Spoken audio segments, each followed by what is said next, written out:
சேலை கட்டும் பெண்ணுக்கு ஒரு வாசம் உண்டு, கண்டதுண்டா? கண்டவர்கள் சொன்னதுண்டா? சேலை கட்டும் பெண்ணுக்கு ஒரு வாசம் உண்டு, கண்டு கொண்டே கண்களுக்குள் பள்ளி கொண்டே.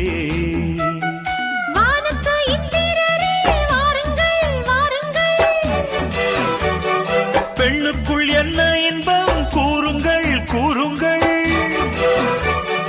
இதுபோல் இதமோ சுகமோ உலகத்தில் இல்லை.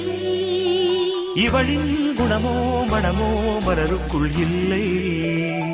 சேலை கட்டும் பெண்ணுக்கு ஒரு வாசம் உண்டு, கண்டதுண்டா?